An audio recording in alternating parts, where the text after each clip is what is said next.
Hey everybody out there, hope everybody's staying safe for all this COVID stuff. So I thought during this point in time I would make a video series aimed at the actual people that are looking at starting teams, investigators. I get a lot of emails, mostly by people that want to investigate and how to go about it. I used to do a one-on-one series. I would do publics and one-on-ones, which would aim more to the people that were having people in their homes and were just interested in investigating. I'm not a professional. We're not professionals. So this is opinion only. This is only based on CHAPS. And, I've been investigating for 25 years and CHAPS has been around for 15 of that. So this is an opportunity for people to learn a little bit. And I'll put this on YouTube and on the fan page. And we'll take it that. Be nice and casual. I've got no script. You want to see my script? Here, here's my script. I want to make this as human as possible. So I think one of the first things you need to do when you're as an investigative team is to decide what kind of team you are. Are you a pragmatic team or are you a spiritual team? If you're a spiritual team, and I grew up in a spiritualist church, but I can't help you with how to run that kind of team because we don't run that kind of team. If you're not charging people and you're going into their homes and giving them readings and psychic advice, this is fine. This is what you do, right? It's okay as long as you're not creating like a maelstrom of, you've got a portal in your basement and there's 100 ghouls getting ready to come out of it and it's what's killing your dogs. This is not responsible, and we do get the after effects of those cases. I'm going to be speaking more to a pragmatic team.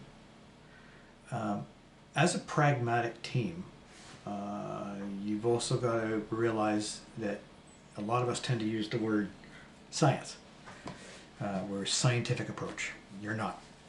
We're not a scientist. Most of us aren't. There's a few teams that are, but we're not. We're not parapsychologists and all that noise. We don't really use the true scientific method. We are a pseudoscience at best, and we're giving an opinion. And that's maybe one of the things we need to have as a realistic approach. This is why we don't charge money. You're not a doctor. You don't have a PhD. You're not going to cure anybody. You're not going to prove that ghosts exist. So have a realistic viewpoint about what you're doing. You're researching, hoping to find something, and along the way maybe being able to ease people's minds about what's happening in their homes. Because that's your primary responsibility of what we're doing, is to go into someone's home, see if you could find out a physical rationale for what's going on, and maybe ease their minds, and gather evidence to further the research. Present your evidence and research to the client and let them do what they're going to do with it. But this is why we don't charge. It's your responsibility as a team not to be the ghost adventurers. And what I mean by that is don't get out there, and nothing to Zach Baggins and Ghost Adventures, but we're not a TV show, so we don't need to be so fantastic and amazing. In this series of videos, I'm going to go over all the equipment and what to do with it, and our opinion. But right at this point, I think you realize you're doing it to show people because people want to learn and see, and for the client. And there's ways of doing that that are more effective and making it easier for debunking. However, in this next respect, you're not paid to film a TV show, right? You don't need all the effects and the dramatics. Fun, right? But it doesn't have to be super fantastic in the way that the client is going to lose their mind because you're freaking out in the house, and they think that there's something climbing out of their basement. Also important with your team, you got to remember is safety is everything. No running, no being an idiot. Use flashlights. Right now with COVID, we're not investigating. That's primary for safety of our team. You got to be an ethical team. You know what I mean? You've got to be honest with your clients. If you do not think their house is haunted, tell them. And ethically speaking, you have to keep your integrity. Lying is not cool. Fabricating evidence is not cool. Making stuff happen is not cool. Lots of people have been caught for it. It's not funny, and it makes us all look bad, right? Team politics, if you're going to run a team, this is now speaking to those who want to do a team, you can kind of have a couple different types of teams, right? You have where there's 2 or 3 people that go out and just do their thing. and that's fine. It's probably easier, actually. I chose to have a much larger team. I've got a couple offices and about 17 investigating members. In the past, that's been a nightmare, and I'm saying that for people that are starting teams, because you know, yeah, it's like, oh, we're all right. Everybody has equal say, whatever. Bare facts. Everybody's got a say, and I always ask my team's opinion, but there's got to be a directive, and that's not saying it in like a leadership way. There's got to be leadership. You got to be working towards the same goal. So if there's any advice I have for people, be prepared to go through members, because somebody's going to think it's a club and that they can just do all the cool stuff but not any of the work. Some people will think that they're going to have big WWE fights with spirits, and they're like, this is boring as shit. Somebody's going to think that, well, we should do this and you don't agree with me, so I got to go. And other teams are going to pillage. It's going to happen. It's going to happen. Okay, so be prepared for that. I'm very fortunate right now. Most of my members have been with me for a decade or more, so we're kind of now all where there's no, you're doing this. We all just know what we have to expect, and the ethics behind that too is that realize what we're doing is voluntary, but we also have clients that are asking us for help. So you know, we've got to answer that call and or find somebody to help answer that call. That's part of what we do. It's important that you use the right equipment. You know, if you're doing if you're doing an investigation, you don't need to bring 600 boxes of nothing. And a lot of the equipment online right now, such as I've forgotten the damn name of them, the big echo boxes that make the funny noises. This is all just shit, honestly. That's made for what we do. You don't need a haulage of equipment. We do. Like right now, years ago when I started, man, we purchased like 5 truckloads of stuff, and we still have it, and there are some cases that it matters to, but you got to take a look at what your investigative process is, right? And Robert Bradley from CPRI in the States, they are scientists, had given me the advice, you know, like really the only equipment you should be using is the equipment that is determined to the claims of the case and to fit the process. And he's right. You know, I guess if you get something of evidence beyond that, then you think, okay, we're going to go back again and we're going to take this equipment.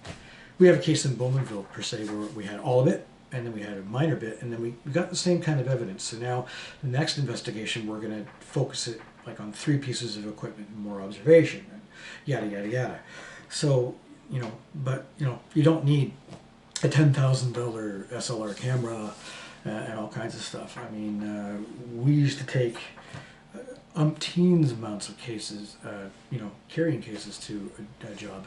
Now, even if you take a look at the back, I have basically a primary kit, which is if we're going for a primary initial investigation, it's your gear that you absolutely need.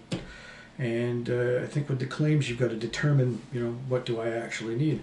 Our last investigation that we did in Toronto, I literally packed a single toolbox with some equipment for Phil, and that was it. And we did a great investigation. So, this is what it is. Make sure people stay safe. Make sure that there's integrity. Make sure you're not charging money. Make sure you're using the right equipment. Make sure you have the right people. Don't overload the investigation with 500 people. Know what kind of results you want to get out of it and tailor what you're going to do to that. And take a look at the limitations of your investigations. Try not to get freaked out about orb pictures. I got thousands of them. They're not paranormal. Okay, I'm not saying it's not your Uncle George on an orb, but for the 99.99%, they're not. So if they're not investigatable, please don't take that as evidence and go back to the client. Things like EMF is a diagnostic tool. It's an okay tool to like go, oh, that's a reaction. But that's that, right? You know what I mean? It's just another reason to do more. But you really can't base a case off of it. So, there's responsibilities that you have to have as an investigator. Realistically and solidly, you could do a case with a notepad and an audio. Maybe a video camera because you're going to want to debunk the audio.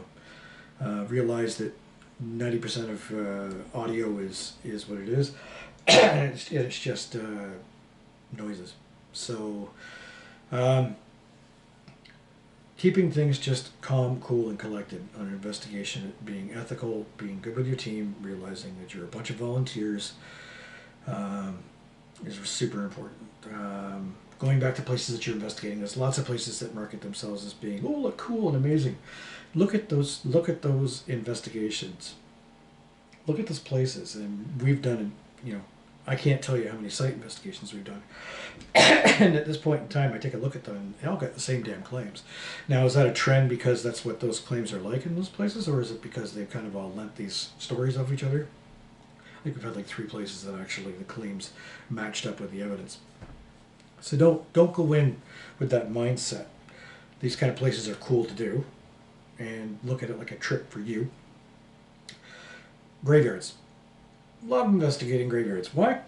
They're cool. They're neat to look at. They got a great eerie feeling, but that's what it is. You're going to get lots of pictures of bugs and crap. And honestly, why would a spirit want to hang out by their carcass? I have no idea. When you're going over evidence, realize that there's a lot of mitigatable instances in a graveyard, like cars driving by, wind, animals, feet brushing against something. I mean, the contamination factor is so damn high. Outdoor investigations are just, it's a cool place to check out. But that's one of the things as a team you've got to sit back and think about. That's part of the investigative process. Is this going to be legible? Last investigation we did, a lot of the stuff we had was discounted because we had road noise. Ended up being a lot of EMF wiring was terrible, right? It was an issue throughout the investigation, and it prompted a lot of questions. But it's what it is. So just remember, throughout this course of videos that I'm going to make, I'm going to do video and EMF, and I'm going to do your SLR. Some could be long, some could be short. They're just going to be basically a tutoring session. If you're going to run a team, these might be able to help you. You may or may not agree with me. You can watch our videos and you can see whether I'm, phantasmagorical out there or, pretty rational. I think we're a pretty pragmatic, rational team. That's what we've tried to be. And also as a team, I want you to realize that you're going to make mistakes. You're going to have a growth curve. We have growth curve all the time. Like, we learn stuff all the time. 4 years ago when I investigated with CPRI, it was like, wow, man, we never really considered a lot of that stuff even after 10 years of investigation. We work with cops who was working with us to be a fledgling team. And they did things with audio that we thought were fantastic. So the last closing note I want you to do is, kind of give credit to those that's due and lower your ego and realize we can all learn together. Okay? So, yeah. Keep an eye out for videos. Thanks.